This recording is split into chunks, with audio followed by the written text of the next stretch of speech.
Wanita lulusan SD seperti kamu tidak pantas menikahi anakku yang seorang TNI. Kamu mempermalukan keluarga kami, dasar wanita bodoh. Assalamualaikum warahmatullahi wabarakatuh. Bayangkan di tengah meriahnya pesta pernikahan, ketika tawa bahagia masih terdengar dari para tamu, tiba-tiba suasana berubah drastis. Seorang ibu mertua berdiri dari kursinya. Wajahnya penuh amarah.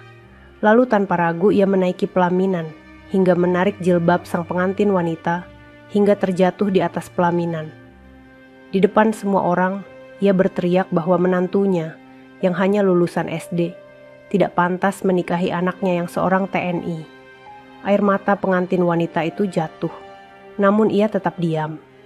Sementara sang suami justru tak bergerak sama sekali dan seakan membiarkan semuanya terjadi. Namun 1 bulan setelah kejadian tersebut, sebuah mobil mewah berhenti di depan rumah sang ibu mertua. Belasan bodyguard berdiri berjajar. Dan dari dalam mobil keluar sosok wanita berwibawa. Ibu mertua yang menyambut di teras langsung terkejut. Ternyata, sahabat semuanya. Sebelum kita mulai cerita ini, mari tuliskan di komentar. Dari mana saja sahabat menonton cerita ini? Semoga yang subscribe channel Sudut Hikmah. Kami doakan semoga dimudahkan segala urusannya, dilapangkan rezekinya, disehatkan badannya, dan dikabulkan segala hajat dunia akhirat oleh Allah Subhanahu wa Ta'ala. Amin ya Rabbal Alamin. Sekarang mari kita mulai ceritanya. Hari itu, aula pernikahan dipenuhi cahaya lampu gantung kristal yang memantulkan kilau mewah di setiap sudut ruangan. Dekorasi bunga segar berwarna merah marun dan putih terhampar di sepanjang dinding, dan lantai panggung pelaminan dipoles begitu mengkilap hingga memantulkan bayangan kaki para tamu. Semua terlihat sempurna. Pernikahan antara seorang perwira muda berpangkat letnan dan seorang wanita sederhana sedang berlangsung. Semua mata tertuju pada 2 sosok itu. Sekar, nama wanita itu, mengenakan kebaya berwarna perak lembut, dengan ronce melati menggantung di kedua sisi pundaknya. Wajahnya dihiasi riasan tipis yang mempertegas kelembutan matanya. Sementara di sampingnya berdiri tegap lelaki berseragam hijau, lengkap dengan baret dan tanda kehormatan di dada. Mereka baru saja duduk di pelaminan setelah ijab kabul selesai. Suara doa-doa belum juga hening. Tapi detik berikutnya, ruangan mendadak sunyi. Seorang wanita paruh baya bangkit dari deretan kursi depan. Langkahnya cepat, penuh emosi. Ia adalah ibunda dari sang mempelai pria, ibu mertua Sekar. Tatapan mata sang ibu tajam seperti pisau. Ia berjalan cepat ke pelaminan, lalu tanpa aba-aba, tangannya langsung meraih kerudung Sekar dan menariknya kasar.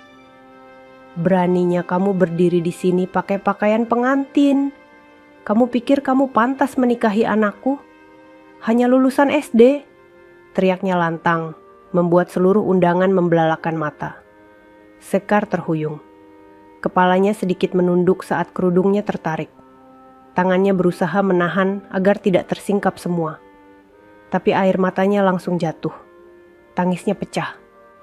Bu, mohon jangan di sini. Tolong, suara Sekar lirih, gemetar, tapi sang ibu mertua justru semakin lantang. Kamu mempermalukan keluarga kami. Anak saya sekolah tinggi, masuk TNI, disiapkan jadi pemimpin bangsa. Lalu kamu pikir cukup dengan wajah manis dan sopan santun itu, kamu layak jadi istri prajurit? Orang-orang hanya diam. Beberapa tamu wanita menutup mulut, beberapa pria menunduk tak sanggup melihat. Yang paling menyakitkan, suaminya tidak berbuat apa-apa, hanya berdiri di samping Sekar dengan wajah bingung. Tidak membela, tidak menegur ibunya, bahkan tak menatap istrinya yang sedang terhina. Sekar perlahan duduk kembali, memeluk tubuhnya sendiri, berusaha menahan isak.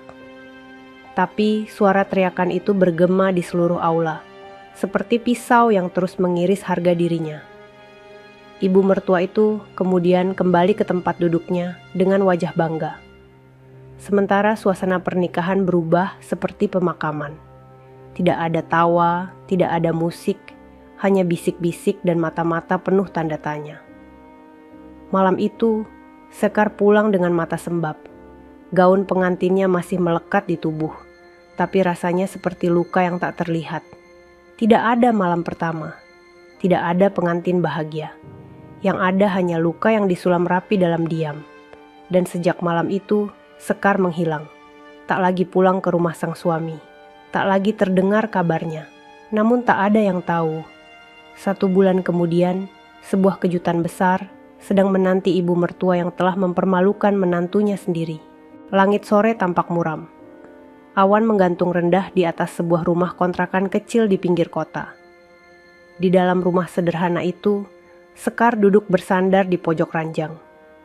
Gaun pengantin peraknya sudah tak lagi dipakai.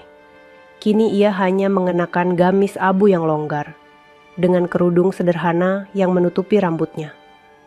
Wajahnya masih sembab, tapi tatapannya mulai mengeras. Bukan karena marah, tapi karena luka yang tak bisa dibagi. Sudah 3 minggu berlalu sejak hari itu. 3 minggu sejak pelaminan berubah jadi panggung penghinaan. 3 minggu sejak suaminya tidak mencarinya. Tidak satu pun pesan datang. Tidak satu pun pintu diketuk oleh keluarga pria itu. Dunia seakan bungkam, seolah ia memang pantas dilupakan. Hanya karena pendidikan, terakhirnya berhenti di bangku kelas 6 sekolah dasar. Sekar menatap sebuah kotak kecil di atas meja. Di dalamnya ada cincin kawin, undangan yang tak sempat dibuka, dan foto pernikahan yang sempat dicetak sebelum semuanya hancur.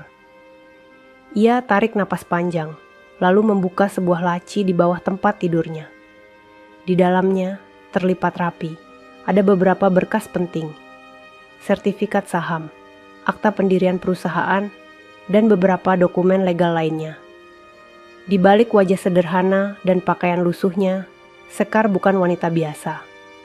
Namanya tercatat sebagai pemilik sah dan CEO dari PT Langit Mandiri Sejahtera, sebuah perusahaan distribusi besar yang bergerak di bidang ekspor bahan pangan dan logistik antar negara. Usianya masih muda, belum menginjak 30 tahun. Tapi ia sudah menjadi salah satu pemilik aset pribadi yang diperhitungkan di Asia Tenggara. Namun tak satu pun dari itu ia pamerkan. Semua disimpannya rapi. Ia memilih menyamar sebagai wanita biasa, menyewa rumah kontrakan sempit, hidup sederhana, dan tidak menunjukkan sedikit pun kekayaan yang dimilikinya. Ia hanya ingin satu hal, seseorang yang mencintainya karena dirinya, bukan karena status atau hartanya. Tapi ternyata, bahkan untuk menjadi menantu, ia tetap dianggap rendah hanya karena latar belakang pendidikannya. Suara dari luar rumah memecah lamunannya. "Bu Sekar, paketnya sudah saya taruh di depan ya," ucap seorang kurir. "Terima kasih mas," jawab Sekar dari dalam, lirih tapi masih ramah. Ia bangkit pelan, mengambil bungkusan itu. Tapi saat membuka pintu, ia melihat sosok yang sangat dikenalnya berdiri tidak jauh dari pagar. Wajah itu, wajah yang sempat ia nantikan dengan rindu, tapi kini hanya membangkitkan luka. Sang suami, Letnan Andra, berdiri dengan seragam lengkap, tapi bukan untuk meminta maaf. Tatapannya ragu, dan tangan kirinya menggenggam sesuatu, selembar amplop putih. "Aku hanya ingin mengantar surat ini," katanya datar. Sekar menerima surat itu tanpa ekspresi. Ia tidak bertanya, tidak bicara banyak. Ia hanya membaca isi surat itu di ruang tamunya, sementara sang pria sudah pergi tanpa menunggu jawaban. Surat itu, surat perceraian. Malam itu, hujan turun pelan. Tidak ada suara tangis dari Sekar. Tidak ada kemarahan. Ia hanya duduk di kursi rotan rumah kecilnya, dengan secangkir teh dingin yang tidak disentuh. Di depannya, surat itu tergeletak. Matanya menatap kosong ke dinding. Tapi di sudut ruang, ponsel miliknya menyala. Notifikasi masuk. Sebuah pesan dari sekretaris pribadinya. "Bu, rapat pemegang saham besar diadakan pekan depan. Semua investor luar negeri siap hadir langsung. Harap ibu hadir sebagai CEO." Sekar membaca pesan itu lama. Lalu ia menekan tombol balas. Tunda 1 minggu lagi. Aku akan hadir. Dan setelah itu, aku akan menyelesaikan semuanya. Tatapannya berubah. Bukan lagi tatapan seorang wanita yang terluka, tapi tatapan pemilik kekuatan yang siap berdiri kembali. Pagi itu, rumah sederhana yang selama sebulan terakhir menjadi tempat perlindungan bagi Sekar mulai tampak kosong. Kardus-kardus tertumpuk di sudut ruangan. Sebagian barang sudah dibungkus rapi. Satu persatu kenangan disimpan kembali. Bukan untuk dilupakan, tapi untuk dijadikan pijakan.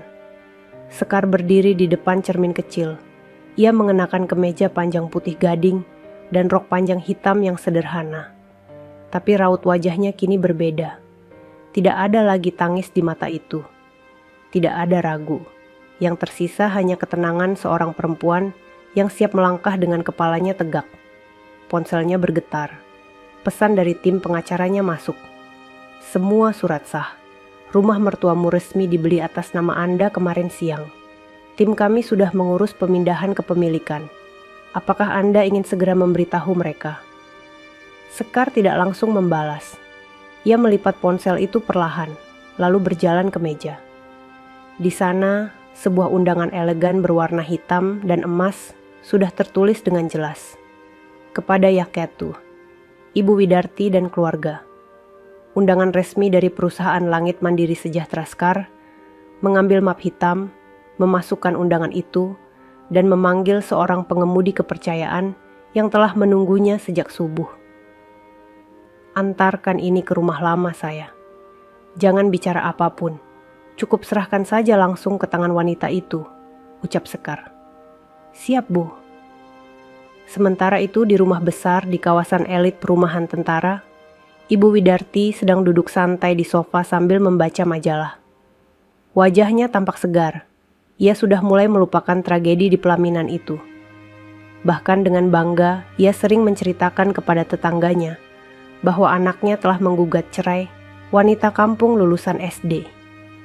Ketika bel pagar berbunyi, salah satu pembantu membukakan pintu. Bu, ada pria yang ingin mengantarkan surat. Katanya harus diserahkan langsung. Dengan malas, Ibu Widarti keluar ke teras. Tapi saat menerima map hitam itu, matanya langsung menyipit curiga. Ia buka perlahan. Undangan itu membuat alisnya mengerut. Logo perusahaan besar terpampang di sudut kanan. Nama pemilik tertulis jelas. Sekar Ayu Larasati. Undangan rapat umum pemegang saham, CEO.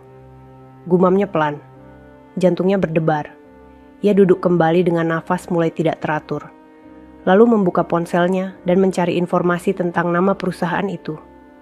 Beberapa detik kemudian, matanya membelalak. Salah satu wanita termuda pemilik aset di Asia Tenggara, Sekar Ayu Larasati, dikenal misterius dan rendah hati, sering menyamar menjadi masyarakat biasa demi menemukan kejujuran di sekelilingnya. Tangannya gemetar. Wajahnya memucat. Ia berdiri terburu-buru, mencari kunci mobil. Bergegas menuju kamar Andra, anaknya. Andra, ini benar dia? Wanita yang kamu nikahi itu, dia CEO perusahaan miliaran? Kenapa kamu tidak tahu? Andra yang sedang bersiap ke kantor langsung berdiri. Ia membaca surat itu. Lama. Wajahnya menegang, tangan kirinya mengepal, bibirnya bergetar. Itu surat rapat pemegang saham? Nama dia di situ. Ibu Widarti tak menjawab. Ia hanya menatap anaknya, perlahan-lahan mulai memahami betapa besar kesalahan yang telah mereka buat. Tapi semuanya sudah terlambat. Karena wanita yang mereka hina di pelaminan kini mengundang mereka secara resmi.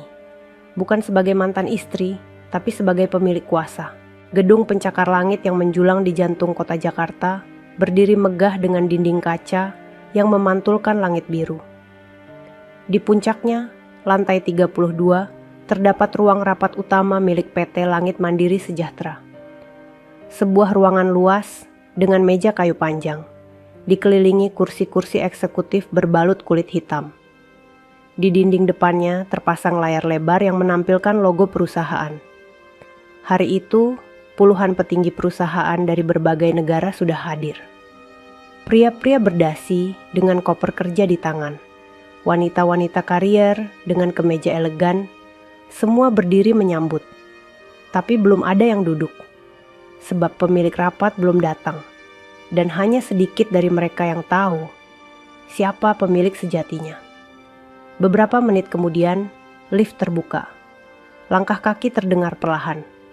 Suara sepatu hak yang mantap bergema di lantai marmer. Semua kepala menoleh serempak. Di hadapan mereka berdiri seorang wanita dengan pakaian resmi serba hitam dan putih. Wajah tenang, mata tajam, dan senyum yang nyaris tak terlihat. Rambutnya terselip rapi dalam kerudung abu muda. Ia berjalan tegak ke arah kursi utama di ujung meja panjang itu. Seketika, semua orang berdiri memberi hormat. "Selamat datang, Ibu Sekar Ayu Larasati," ucap salah satu direktur keuangan dari Singapura. Sekar mengangguk pelan. Ia duduk di kursi utama, lalu meletakkan map kulit di atas meja. "Mohon maaf, saya terlambat. Saya harus menyelesaikan satu urusan kecil. Sebelum saya datang ke sini sebagai diri saya yang sebenarnya," katanya tenang. Seluruh rapat pun dimulai. Agenda demi agenda dilaporkan. Proyek-proyek miliaran rupiah dibahas. Tapi sesekali pandangan beberapa investor asing menatap Sekar dengan kagum, seolah tak percaya bahwa wanita yang selama ini mereka kirimi email ternyata muda, sederhana, dan begitu kuat dalam ketegasan. Sementara itu, di lantai bawah, di area resepsionis gedung, seorang pria berseragam TNI berdiri gugup. Di sampingnya, seorang wanita paruh baya tampak tak tenang. Mereka adalah Andra dan ibunya, Ibu Widarti. "Saya ingin bertemu dengan Ibu Sekar," ucap Andra dengan suara tegas, namun bergetar. Resepsionis menatap mereka, lalu membuka daftar undangan rapat. "Maaf Pak, hari ini Ibu Sekar hanya menerima tamu yang terdaftar dan memiliki akses kartu identitas dari manajemen utama." Ibu Widarti segera maju. "Kami keluarga Ibu Sekar. Saya mertuanya, saya ibunya Andra." "Mohon maaf Bu, kami tidak bisa izinkan tanpa perintah langsung dari beliau," jawab resepsionis itu sopan. Mereka berdua hanya bisa berdiri terpaku. Andra menatap ke atas gedung, seolah berharap Sekar akan keluar dan memeluknya seperti dulu. Tapi detik demi detik berlalu, tak ada yang terjadi. Di dalam ruang rapat, Sekar menutup sesi pertemuan dengan satu kalimat.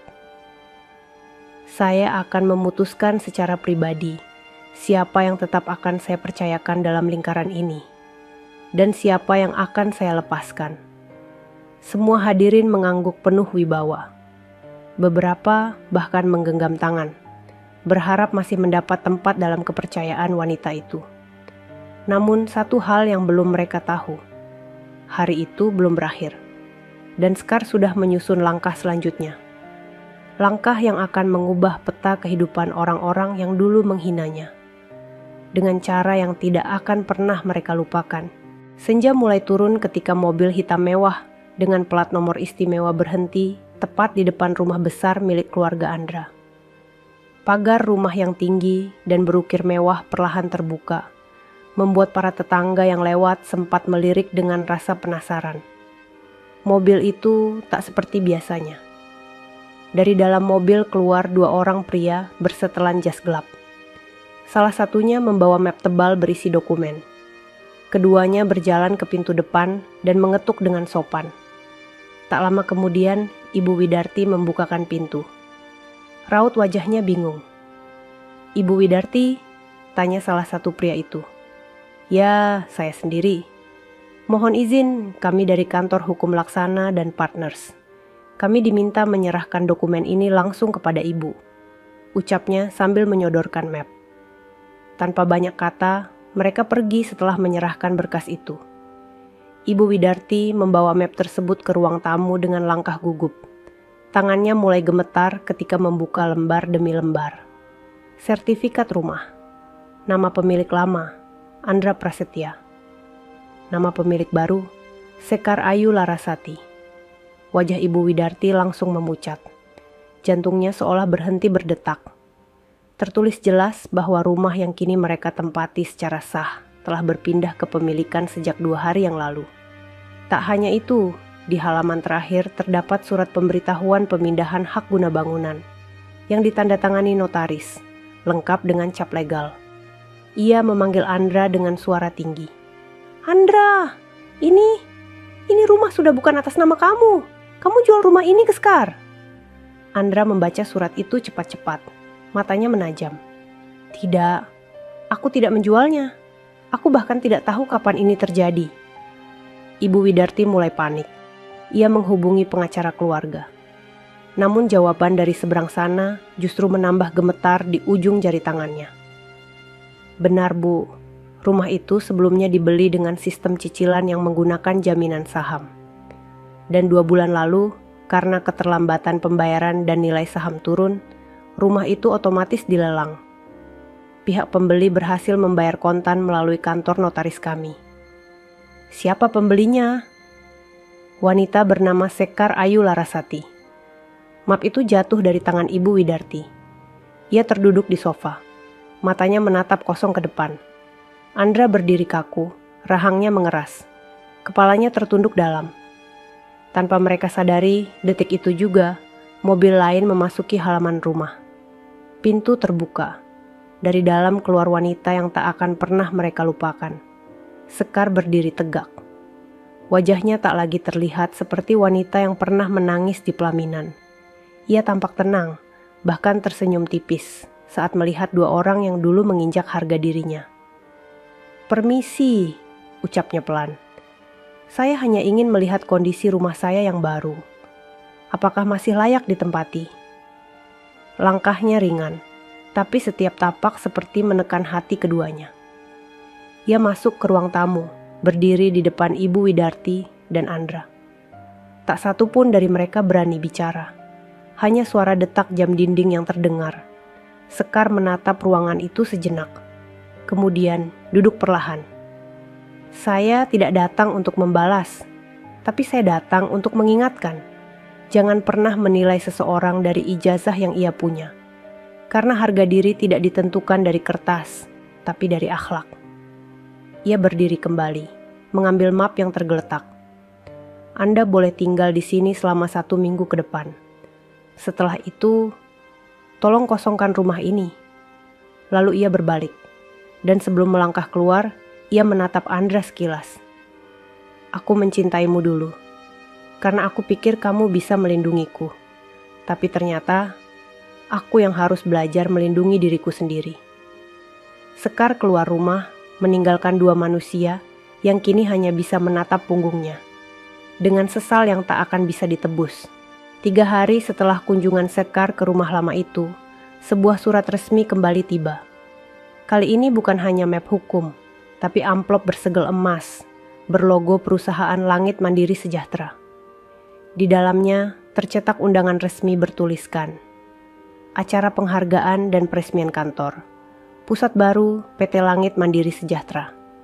Dan di bawahnya tertulis jelas, Tuan Andra Prasetya dan Ibu Widarti sebagai tamu kehormatan CEO dimohon hadir tepat waktu. Andra membaca undangan itu berulang kali. Ia bingung, ragu, bahkan curiga. Tapi jauh di dalam hatinya, ada keinginan yang sulit ia sangkal. Mungkin ini satu-satunya kesempatan untuk bertemu Sekar, untuk bicara, untuk menjelaskan. Sedangkan Ibu Widarti hanya duduk memeluk tubuh sendiri di kursi goyang, wajahnya sayu. Apa maksudnya ini? Kenapa kita diundang lagi? Dia mau mempermalukan kita di depan umum? Andra tidak menjawab. Ia hanya menghela napas dalam. Hari peresmian pun tiba. Gedung baru perusahaan Sekar berdiri megah di pusat bisnis Jakarta. Arsitekturnya unik, kombinasi antara modern minimalis dan sentuhan lokal Indonesia. Bendera perusahaan berkibar tinggi dan karpet merah membentang dari trotoar hingga ke pintu utama. Para tamu berdatangan dengan mobil-mobil mewah. Investor asing, pejabat, rekanan bisnis, dan media nasional berjejer sambil mengambil gambar. Semua menanti kehadiran CEO muda yang selama ini enggan tampil di depan publik. Di antara kerumunan itu, sebuah mobil tua berhenti. Dari dalamnya keluar Andra, masih mengenakan pakaian TNI-nya. Di sampingnya, Ibu Widarti berjalan pelan, menunduk. Mereka merasa asing. Tidak ada satupun yang menyapa mereka. Sampai seorang protokol mendekat. "Tuan Andra dan Ibu Widarti, silakan. Ruangan Anda di lantai 2. Sudah kami siapkan khusus." Mereka naik, dibimbing menuju sebuah balkon kaca yang menghadap langsung ke area panggung utama. Beberapa menit kemudian, ruangan besar itu hening. Sorot lampu mengarah ke panggung utama. Dan dari balik tirai, muncul sosok wanita berbusana putih elegan, dengan blazer panjang bermotif etnik. Rambutnya terselip rapi dalam kerudung krem. Wajahnya bersinar. Bukan karena riasan tebal, tapi karena wibawa yang terpancar dari sikapnya. Semua berdiri, bertepuk tangan. Sekar berdiri di hadapan ratusan pasang mata. "Assalamualaikum warahmatullahi wabarakatuh." Ucapnya pelan, tapi tegas. Perjalanan perusahaan ini bukan tentang saya, tapi tentang kepercayaan, tentang menghargai manusia, apapun latar belakangnya. Semua yang hadir diam menyimak. Beberapa mencatat, beberapa merekam. Di balkon atas, Andra menatap wanita yang pernah ia tinggalkan. Wajahnya kaku. Ia bahkan tak sanggup berdiri. Tangan kirinya gemetar, menggenggam pagar kaca. Sementara di sebelahnya, Ibu Widarti meneteskan air mata. Ia tak tahu kenapa ia menangis. Tapi hatinya seperti ditusuk perlahan. Lalu Sekar melanjutkan. "Dulu, saya hanya dianggap wanita biasa. Bahkan tak pantas duduk di pelaminan. Hanya karena saya tak punya ijazah tinggi. Tapi saya tahu bahwa pendidikan tidak selalu mencerminkan kepemimpinan, dan bahwa luka bisa menjadi kekuatan." Ia berhenti sejenak, lalu menoleh ke arah balkon. Matanya bertemu mata Andra. Dan bagi saya, maaf adalah bentuk tertinggi dari kekuatan itu. Tepuk tangan kembali terdengar. Semua orang bangkit berdiri, tapi bagi Andra, suara itu justru tenggelam. Yang ia dengar hanya degup jantungnya sendiri. Dan dalam diam, ia tahu. Ia telah kehilangan sesuatu yang tak bisa dibeli kembali. Bukan hanya rumah, bukan hanya status, tapi hati seorang perempuan yang kini berdiri di tempat yang seharusnya ia jaga. Beberapa hari setelah acara peresmian kantor pusat, Sekar duduk sendiri di ruang kerjanya yang luas. Jendela kacanya menampilkan pemandangan kota Jakarta yang sibuk, tapi pikirannya justru berkelana jauh ke masa lalu. Ia mengangkat satu bingkai foto kecil dari sudut meja. Foto itu potret pernikahannya dengan Andra.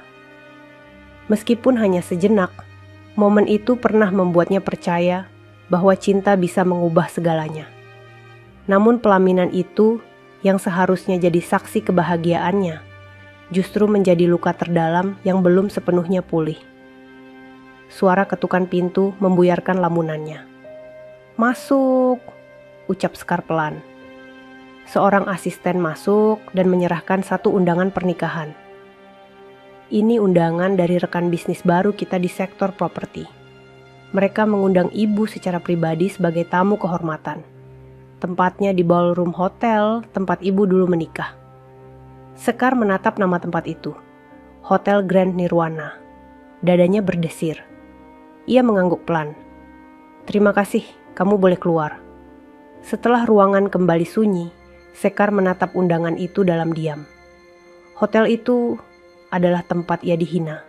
Tempat ia dijatuhkan oleh seorang ibu yang menganggap dirinya rendah. Tempat di mana tidak ada satu tangan pun yang meraih dirinya saat terjatuh. Tapi kini, ia diundang kembali. Bukan sebagai pengantin, bukan sebagai tamu biasa, melainkan sebagai wanita yang akan berdiri di podium kehormatan. 1 minggu kemudian, malam itu pun tiba.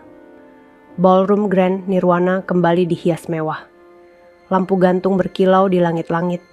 Hamparan bunga segar menghiasi lorong masuk, dan para tamu mengenakan jas serta gaun terbaik mereka.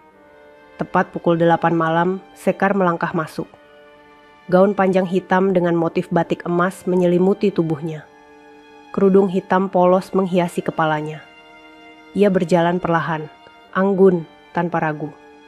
Semua mata tertuju padanya. Kamera menyorot. Para tamu memberi hormat. Dan entah takdir atau ironi, di pojok ruangan berdiri dua sosok yang tidak asing. Andra dan Ibu Widarti. Keduanya menatap Sekar dari kejauhan, dengan pandangan campur aduk. Sejak kejadian di kantor pusat, mereka tak pernah melihat Sekar lagi. Tapi malam ini, seperti dihantui oleh perasaan bersalah, mereka datang, berharap bisa bicara. Meski hanya sebentar. Namun Sekar tetap berjalan melewati mereka. Tidak satu pun kata keluar. Tidak satu pun tatapan dibagi. Ia duduk di kursi kehormatan. Seorang pembawa acara kemudian mengumumkan, "Kita semua tahu sosok ini adalah wanita yang luar biasa. Hari ini, ballroom ini menjadi saksi dari dua momen besar dalam hidup beliau. Dulu, beliau datang sebagai pengantin yang diremehkan. Kini, ia kembali sebagai salah satu wanita paling berpengaruh di Asia Tenggara." Tepuk tangan menggema. Sekar hanya tersenyum tipis. Tapi di balik senyuman itu, hatinya bergetar. Bukan karena dendam, tapi karena luka yang sudah disembuhkan dengan keteguhan dan waktu. Setelah acara usai, Andra mencoba mendekat. Ia memanggil pelan, "Sekar, tunggu." Sekar berhenti. Ia menoleh pelan. Matanya tenang, tapi bukan mata yang dulu menatap penuh harap. Ini mata yang sudah berdamai. "Kamu baik-baik saja?" tanya Andra, suara lirih. Sekar mengangguk. "Aku jauh lebih dari sekadar baik, Andra." Lalu ia berjalan pergi. Langkahnya ringan, tapi menyisakan berat di hati pria yang dulu tak sanggup membela. Di belakang, Ibu Widarti hanya bisa duduk di kursi sudut, memandang ruangan yang dulu menjadi panggung untuk menginjak martabat seorang wanita. Kini panggung itu milik Sekar. Panggung dari seorang perempuan lulusan SD yang mengubah air mata menjadi kemenangan. Langit malam Jakarta mulai redup.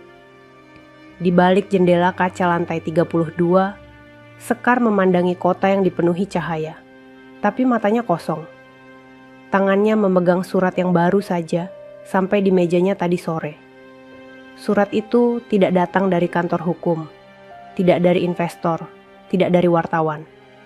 Surat itu datang dari seseorang yang dulu hanya diam saat ia dihina. Andra. Tulisan tangannya masih sama. Tegas, sedikit miring ke kanan, dan rapi. Isinya singkat.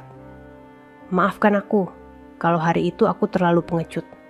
Aku tahu aku tidak pantas meminta apa-apa. Tapi jika boleh, izinkan aku bicara. Satu malam saja. Satu kesempatan. Aku akan menunggumu di taman kecil tempat dulu kita biasa beli jagung bakar. Malam ini jam 8. Jika kau datang, aku akan tahu bahwa aku masih diberi kesempatan untuk menjelaskan. Jika tidak, aku akan pergi dari hidupmu selamanya." Sekar membaca surat itu beberapa kali. Tidak ada marah di dalamnya. Tidak ada harapan yang mengemis, hanya kejujuran yang terlambat. Ia memandang jam dinding. Jarum panjang sudah mendekati angka 12. Jam 8 hanya tinggal beberapa menit. Seketika, Sekar berdiri, mengambil kerudung hitam polos dan mengenakan kardigan abu di atas gamis gelapnya. Ia keluar tanpa sopir, tanpa pengawalan, tanpa pengumuman. Taman kecil itu tak banyak berubah.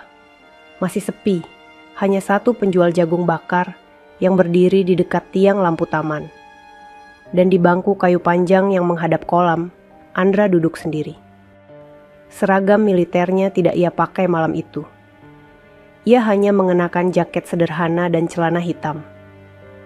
Wajahnya tampak lebih tirus, seperti seseorang yang memendam banyak hal dalam waktu yang lama. Sekar mendekat pelan. Ia berhenti sekitar 2 meter dari bangku itu. Andra menoleh. Matanya terbelalak, seolah tak percaya wanita itu benar-benar datang. "Terima kasih, sudah datang," ucap Andra lirih. Sekar tidak menjawab. Ia hanya berdiri, membiarkan Andra bicara. "Aku tidak datang untuk minta kamu kembali. Aku tahu kamu sudah terlalu jauh melangkah, dan aku terlalu diam ketika seharusnya aku berdiri untukmu. Andra menarik napas. Aku tidak takut melawan musuh negara, tapi aku takut menghadapi ibuku sendiri. Aku takut dianggap anak durhaka. Tapi ternyata lebih durhaka lagi jika aku membiarkanmu jatuh sendirian. Sekar perlahan duduk di ujung bangku, menjaga jarak. Andra menatap kolam di depannya. Matanya berkaca-kaca. Aku hanya ingin bilang bahwa kamu adalah wanita paling kuat yang pernah aku kenal. Bukan karena kekayaanmu, bukan karena posisimu sekarang, tapi karena kamu bertahan saat aku justru melepaskan tanganmu. Sekar akhirnya bicara. Suaranya tenang. Aku tidak pernah butuh kamu jadi pahlawan, Andra. Aku hanya butuh kamu berdiri di sampingku ketika dunia menjatuhkan aku.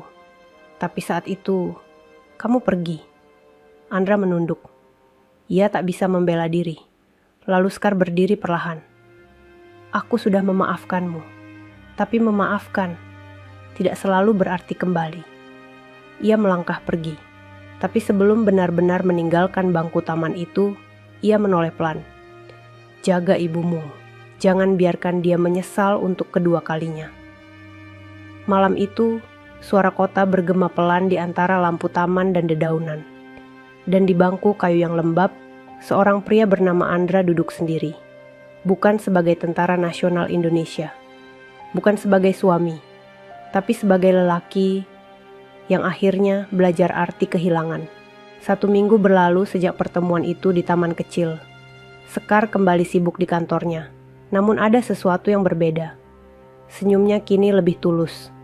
Geraknya lebih ringan. Ia seperti telah melepaskan beban besar yang selama ini tertahan dalam dadanya. Sore itu, Sekar memutuskan pulang lebih awal. Tapi bukan ke apartemen mewahnya. Ia memutar arah mobil ke sebuah lokasi baru. Sebuah rumah kecil di pinggir kota. Hasil renovasi dari rumah kontrakan lama yang dulu menjadi tempat ia bersembunyi setelah tragedi pelaminan. Rumah itu kini berdiri sederhana tapi indah. Dindingnya dicat putih susu, dengan pagar kayu kecil dan taman kecil di sampingnya. Disinilah ia memulai segalanya, dan disinilah ia ingin kembali menyusun hidup.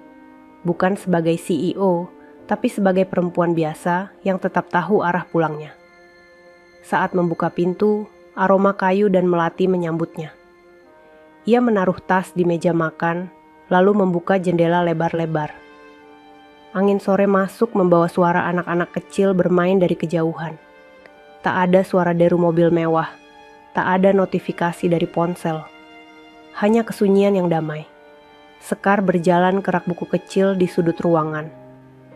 Di antara tumpukan buku bisnis dan manajemen, ia menarik satu kotak kayu kecil yang pernah ia simpan sejak dulu. Isinya, satu jilbab putih. Jilbab yang ditarik paksa di hari pernikahannya. Ia menatapnya lama. Lalu dengan tenang, ia melipatnya kembali dan meletakkannya di atas meja. Detik berikutnya, bel rumah berbunyi. Sekar membuka pintu. Seorang wanita tua berdiri di depan pagar. Tubuhnya agak membungkuk. Matanya sembab. Dan di tangannya tergenggam plastik berisi bungkusan kecil. "Ibu Widarti," ucap Sekar pelan. Wanita itu mengangguk perlahan. "Boleh, saya masuk sebentar?" Sekar tak langsung menjawab, tapi akhirnya membuka pagar dan mempersilakannya masuk. Mereka duduk di ruang tamu yang hangat. Ibu Widarti mengeluarkan bungkusan dari plastik itu. Kue lapis buatan sendiri. "Saya dulu pernah bilang kamu gak pantas, bahwa kamu cuma lulusan SD. Tapi ternyata saya yang paling tidak pantas, karena saya tidak pernah belajar menjadi manusia yang tahu caranya menghargai," ucap Ibu Widarti dengan suara parau. Sekar terdiam. Wajahnya datar, tapi matanya tak lagi menyimpan marah. "Saya datang bukan untuk minta kamu kembali ke Andra. Itu terserah kamu. Saya cuma ingin bilang terima kasih karena kamu sudah mengajarkan saya bagaimana harusnya memperlakukan manusia." Lalu, dengan tangan yang gemetar, Ibu Widarti menyodorkan bungkusan kue itu. "Ini saya buat sendiri. Saya nggak tahu rasanya gimana. Tapi saya pengen kamu tahu. Saya datang bukan karena kamu sekarang CEO. Saya datang karena saya akhirnya sadar. Saya sudah menyakiti hati orang baik. Sekar menerima bungkusan itu pelan. Saya sudah memaafkan ibu sejak lama, ucapnya dengan suara yang nyaris berbisik. Ibu Widarti menangis perlahan. Bukan menangis keras seperti saat kehilangan sesuatu, tapi tangis orang tua yang akhirnya menyesali cara mendidik yang salah. Setelah beberapa menit, Ibu Widarti pamit. Sekar mengantarnya sampai pagar, dan sebelum pergi, wanita tua itu menoleh.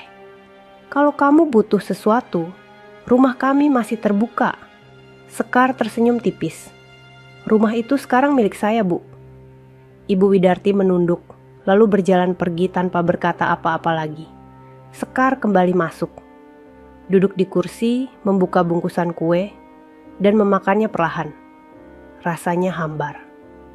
Tapi baginya, ini bukan soal rasa. Ini soal pengakuan. Dan hari itu, luka pelaminan yang dulu ia tangisi, akhirnya mulai sembuh. 1 bulan telah berlalu sejak Sekar mengunjungi kembali rumah kontrakan lamanya dan menerima kunjungan dari Ibu Widarti. Hari-harinya kembali dipenuhi jadwal padat, rapat lintas negara, peluncuran cabang baru, pertemuan diplomatik antar perusahaan besar. Namun kini Sekar menghadapi semua itu bukan dengan hati yang berat, tapi dengan dada yang lapang. Pagi itu ia berdiri di depan cermin, mengenakan gamis krem polos dengan kerudung senada. Tak ada riasan tebal, tak ada perhiasan mencolok. Tapi ia memancarkan aura yang tak bisa dibeli dengan uang. Hari ini, ia diundang menjadi pembicara utama dalam acara nasional bertema Kebangkitan Wanita Indonesia. Acara itu disiarkan langsung ke seluruh negeri dengan ratusan peserta dari berbagai lapisan. Menteri, guru, mahasiswa, hingga ibu rumah tangga. Ruang auditorium penuh sesak. Kamera menyorot ke arah panggung utama. Seorang pembawa acara mempersilakan Sekar naik ke podium. Langkahnya ringan, tapi suara langkah itu seperti jenderang yang memecah sunyi dalam jiwa. Banyak perempuan yang merasa tak dihargai karena status, pendidikan, atau masa lalu mereka. Sekar berdiri tegak di balik mikrofon. Ia menyapu pandang ke arah ratusan wajah di hadapannya. Beberapa menangis. Beberapa menatap penuh kagum. "Assalamualaikum warahmatullahi wabarakatuh," ucapnya dengan suara jernih. "Saya berdiri di sini bukan sebagai seseorang yang punya gelar tinggi. Saya hanya lulusan SD. Tapi hari ini saya ingin mengatakan bahwa pendidikan tinggi bukan satu-satunya syarat untuk menjadi manusia yang berguna." Ia berhenti sejenak, menatap langsung ke kamera yang menyiarkan ke seluruh penjuru negeri. Yang paling penting adalah bagaimana kita memanusiakan manusia. Karena yang saya alami bukan tentang sekolah yang saya tempuh, tapi tentang bagaimana saya dipermalukan hanya karena saya tidak sesuai standar. Beberapa hadirin mulai menunduk, tak sedikit yang mengusap air mata. Saya pernah berdiri di pelaminan, lalu ditarik jilbab saya di depan ratusan orang. Saya pernah dianggap hina, rendah, tidak pantas. Tapi hari ini, saya ingin menyampaikan satu hal. Suara Sekar mulai bergetar, tapi ia tidak menangis. Bahwa perempuan, siapapun dia, apapun latar belakangnya, berhak untuk dihormati. Bukan karena gelarnya, tapi karena kemanusiaannya. Tepuk tangan bergemuruh. Sekar menutup pidatonya dengan tenang. Ia kembali ke kursi kehormatan, namun acara belum selesai. Seorang moderator naik ke atas panggung, membawa kejutan kecil. "Kami telah menyiapkan tamu khusus yang ingin menyampaikan sesuatu kepada Ibu Sekar." Pintu samping terbuka. Seorang wanita tua berjalan perlahan ke panggung. Ibu Widarti. Wajahnya kini lebih tua dari usianya. Tapi di matanya, tak ada lagi arogansi. Hanya kesadaran. Ia berdiri di hadapan Sekar, menggenggam mikrofon. "Saya datang, bukan sebagai ibu mertua, tapi sebagai seseorang yang dulu salah, dan kini ingin menyampaikan permintaan maaf di hadapan seluruh rakyat Indonesia. Ia menoleh pada penonton. Sayalah orang yang dulu menarik jilbab wanita ini. Saya yang memanggilnya tidak pantas, rendahan, hanya karena ia lulusan SD. Tapi hari ini saya berdiri untuk berkata, dia adalah perempuan terkuat yang pernah saya kenal. Sekar menunduk. Air mata mengalir diam-diam. Ibu Widarti lalu berlutut di depan Sekar, membuat ruangan terkejut. Saya mohon, biarkan saya mencium tanganmu sebagai bentuk penyesalan saya, karena pernah mempermalukanmu. Tangan Sekar bergetar, tapi ia raih tangan wanita tua itu, lalu memeluknya perlahan. Semua hadirin berdiri, tepuk tangan membanjiri ruangan. Hari itu bukan hanya menjadi saksi kemenangan seorang wanita, tapi menjadi sejarah bahwa perempuan lulusan SD yang dulu dihina di pelaminan, kini menjadi simbol bahwa harga diri tidak pernah ditentukan oleh gelar, tapi oleh cara ia bangkit setelah dijatuhkan. Dan Sekar telah membuktikannya. Tamat. Sahabat semuanya, ceritanya telah selesai. Terima kasih sudah menyimak cerita tadi hingga selesai. Semoga cerita tadi bisa memberikan banyak pelajaran kepada kita semua. Sebelum kami akhiri video ini, jika kalian berkenan dan menyukai cerita seperti ini, jangan lupa klik suka, tinggalkan komentar, bagikan cerita ini kepada sahabat kalian, dan pastikan subscribe channel Sudut Hikmah agar kalian bisa selalu menonton cerita-cerita terbaru dan inspiratif dari channel kami. Terima kasih. Wassalamualaikum warahmatullahi wabarakatuh.